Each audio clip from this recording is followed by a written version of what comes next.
Diabetic பேஷண்ட்க்கு வர kidney ப்ராப்ளம்ஸோட ஒரு 10 symptoms தான் இன்னைக்கு உங்ககிட்ட நான் ஷேர் பண்ண போறேன். ஃபர்ஸ்ட் பார்த்தீங்கன்னா, கால்ல வீக்கம் வரும். வீக்கம் வந்து அழுத்தி பார்த்தீங்கன்னா, குழி விழுற மாரி இருக்கும். அந்த மாரி இருந்தா உடனே பாருங்க.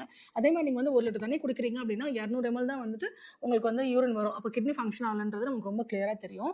அதே மாரி 3வது பார்த்தீங்கன்னா, நமக்கு வந்து கண்ல காலைல எழுந்தோனே இந்த இடத்துலலாம் பார்த்தீங்கன்னா, ஒரு வீக்கம் இருக்கும். அந்த மாரி தான் டாக்டர கன்சல்ட் பண்ணி பாருங்க. 4வது பார்த்தீங்கன்னா, உங்களுக்கு வந்து யூரின் வந்து ஒரு மாரி நுரைக்கும். நான் நுரைக்கும்னு சொல்றது யூரின் நீங்க போயிட்டு பார்த்தீங்கன்னா, மேல ஃபுல்லா நுரையா இருக்கும். அந்த மாரி இருந்தா வந்து கண்டிப்பா நீங்க டாக்டர் பார்க்கணும். 5த் பார்த்தீங்கன்னா, கால்சினோனிஸ் கியூட்டிஸ் அதாவது உங்களோட தோல்லாம் பார்த்தீங்கன்னா, கால்சியம் படியிற மாரி இருக்கும். 6வது பார்த்தீங்கன்னா, தோல்ல வந்து பார்த்தீங்கன்னா, உப்பு மாரி மாவு மாரி பூத்துரும். இது வந்து ரொம்ப ரேர் கேஸ் தான். 7த் பார்த்தீங்கன்னா, மசில் கிராம்பம் தூங்கும்போது பார்த்தீங்கன்னா, தூக்கத்திலேயே வந்து நம்மளோட கால்லாம் இழுத்துக்கிற மாரி இருக்கும் இல்லைங்களா? அந்த மாரி இருந்தா உடனே பாருங்க டாக்டர.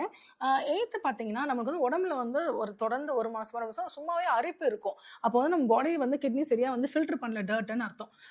9வது பார்த்தீங்கன்னா, மிக அதிகப்படியான சோர்வு. 10த் பார்த்தீங்கன்னா, ஒரு வாமிட்டிங் சென்சேஷன், வாயில வந்து ஒரு மாரி நமக்கு வந்து இரும்பு தன்மை இருக்க மாரி டேஸ்ட் இந்த மாரிலாம் இருந்துச்சுன்னா, கண்டிப்பா நீங்க வந்து உடனே வந்து உங்க டாக்டர கன்சல்ட் பண்ணா, உங்க சுகர் லெவல் ரொம்ப ஹையா இருந்து கிட்னி பாதிக்கப்படுறதுக்கான ஆரம்ப ஸ்டேஜா கூட இது இருக்கலாம். இந்த மாரி டயபெட்டிஸ் பத்தின இன்ஃபர்மேஷன் நம்ம சேனல ஃபாலோ பண்ணிக்கோங்க. Thank you.